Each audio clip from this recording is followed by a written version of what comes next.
half chicken off the smoke box. Let's go. Heck yeah.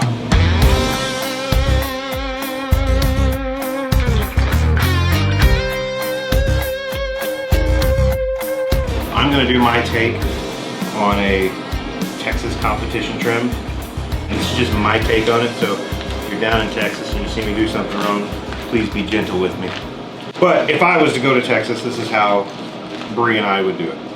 So first, we're gonna go to the local store. We're gonna try to find us a pretty good size chicken. I want a chicken that's gotta have some size to it. Find that backbone right through here. My first move is right down the center. I'm just gonna score the skin right down the center of the spine. Then I want to get a hold of that skin on either side and just kind of pull it back a little bit. This chicken's pretty cold, just came straight out of the fridge, so she's moving a little slow on me. As you can see, I'm just pulling that back. And what I'm doing here is I'm making room where I can come and pull that, cut that spine out, but I have this extra little layer of skin that I can roll over once it's cut out. Alright, so now that I got that out, you see right here, little tail of the spine. I'm going to come along each side of it and make myself a little path to take my shears.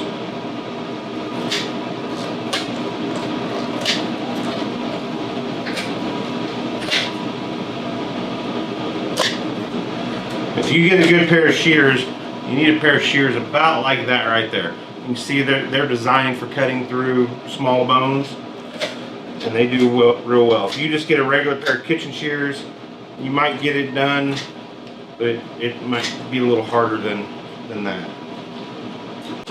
Not to get all gruesome, there's the spine. So now that I've got the spine out, I'm going to turn the bird towards me, and I'm going to take my knife, go right down the center of the breastbone,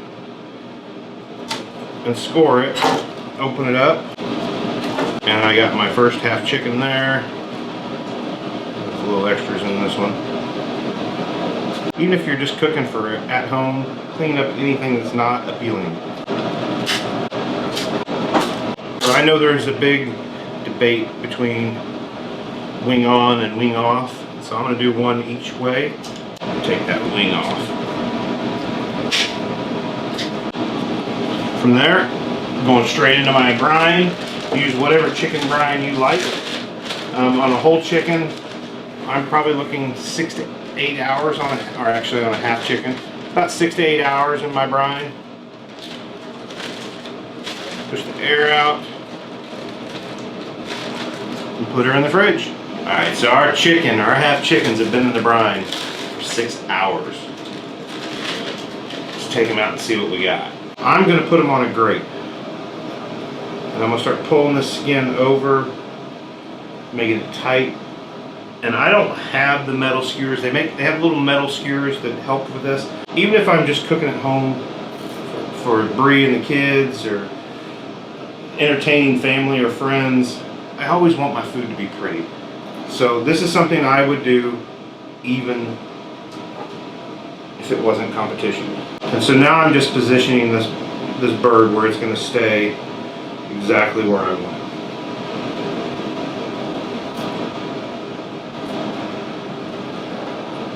Always count. I like to try to put about 5 toothpicks in. Always count your toothpicks so you know what to go back after.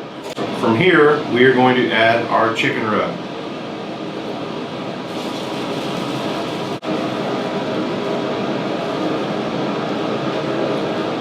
Let that rub set in for probably 20-30 minutes, and then we go into the cooker.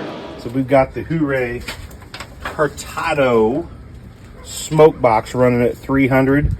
Guys, if you haven't tried one of these, it's been sitting at 300 for the last 3 hours. I haven't had to touch it. I haven't had to adjust anything. Load it with a couple chimneys of charcoal, and she'll run for hours at 300. Fantastic cooker. So these have been on for about 45 minutes, about 300 degrees. So now we're going to move on to butter. So we've got some Kerrygold real salted butter, 2 sticks cut in half. I'm just going to take the chicken off the rack and just set them right on top of the butter. And from there, we're going to go with a little wrap. Just like that, and we're going to go put them on the smoker for about another 35 to 40 minutes.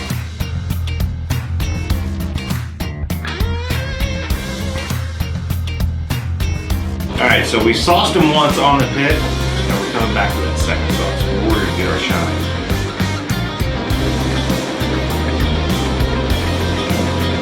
We're going to let that run off from there and dry, and then we're going to have a nice, pretty piece of chicken. Half chicken off the smoke box. Let's go.